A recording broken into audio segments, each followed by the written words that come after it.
बिस्मिल्लाहिर्रहमानिर्रहीम। अस्सलाम वालेकुम दोस्तों, क्या हाल है आप लोगों के। अभी जो है वो मैं आपको एक अपडेट लेकर आया हूँ कि पाकिस्तान जो वाइट बॉल का स्क्वाड है उसका कैंप लगाने का फ़ैसला किया गया था। कल ऐलान किया गया पाकिस्तान क्रिकेट बोर्ड की जानिब से कि कल 15 मई से जो है वो पाकिस्तान का जो वाइट बॉल का स्क्वाड का कैंप है वो लाहौर में लगेगा। और इसके लिए जो प्लेयर्स ने है आज रिपोर्ट करना शुरू कर दिया है। आज तमाम प्लेयर्स 28 प्लेयर्स टोटल को बुलाया गया था, वो रिपोर्ट करेंगे आज।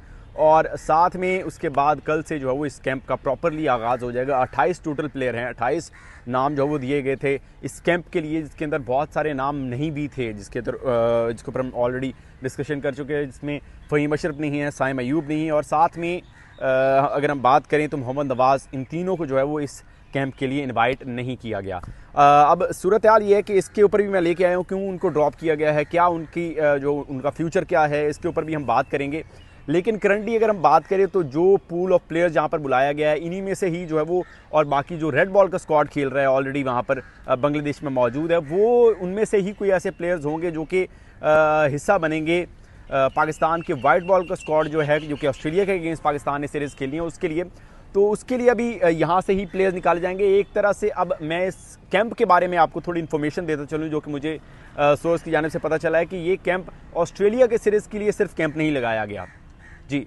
ये सबसे पहली चीज़ क्लियर कर लें कि ये ऑस्ट्रेलिया के सीरीज़ का कैंप नहीं है। हाँ, ये है कि उसके लिए एक तरह से मददगार ज़रूर साबित होगा, ये उसके लिए एक तरह से हेल्पफुल ज़रूर होगा। इन्हीं से प्लेयर जो है वो सेलेक्ट ज़रूर किए जाएंगे, लेकिन ये सिर्फ कैंप ऑस्ट्रेलिया की सिर्फ तैयारियों के लिए नहीं है, बल्कि ये एक स्किल बेस्ड कैंप, जो कि लास्ट ईयर भी हमने देखा था कि काफ़ी ज़्यादा कैंप्स जो है वो लगाए गए। 3-4 महीने लगातार जो है वो मुख्तलिफ कैंप्स जो है वो यहाँ पर लगाए गए थे। प्लेयर्स को बुलाकर एनसीए के अंदर उनको जो है वो उनके ऊपर काम किया गया था। इस साल भी सेम टू सेम यही पैटर्न जो है वो अपनाया जा रहा है एनसीए की जानिब से। उनके स्किल बेस्ड कैंप जो है वो ये एक तरह से होगा कि जिसके अंदर प्लेयर्स को बुलाकर उनके अंदर जो गलतियां हैं, फ्लॉज, उनको ख़त्म करने की कोशिश की जाएगी समहाउ। और उसके बाद अगर हम बात करें तो ये कोई आखिरी कैंप नहीं है जो कि यहाँ पर लगने वाला है। जी हाँ, ये ऑस्ट्रेलिया सीरीज़ की तैयारियों के साथ साथ एक स्किल बेस्ड कैंप है, जिसके लिए 28 प्लेयर्स को इसलिए बुलाया गया ताकि उनके स्किल के ऊपर काम किया जा सके। जो कि प्लेयर फ्री फिर रहे हैं उनके साथ काम किया जा सके, उनकी गलतियां जो चल रही हैं उनके ऊपर काम किया जा सके।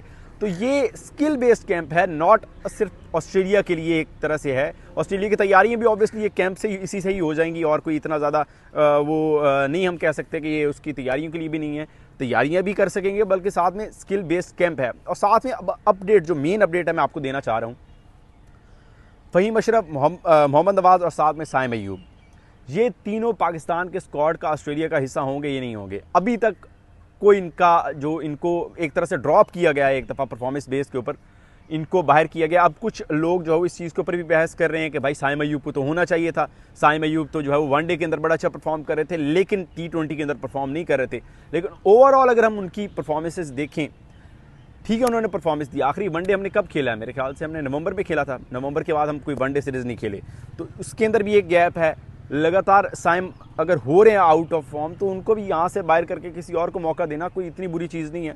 लेट्स होप कि वो यहाँ से हो के जब इन कैंप्स के अंदर आएंगे तो वो खुद को बेहतर करके आएंगे और अच्छा परफॉर्म करेंगे ओवरऑल, बजाय कि हम एक पर्टिकुलर टारगेट ना करें। हम ओवरऑल देखें, साइम की परफॉर्मेंस डाउन है, नो डाउट।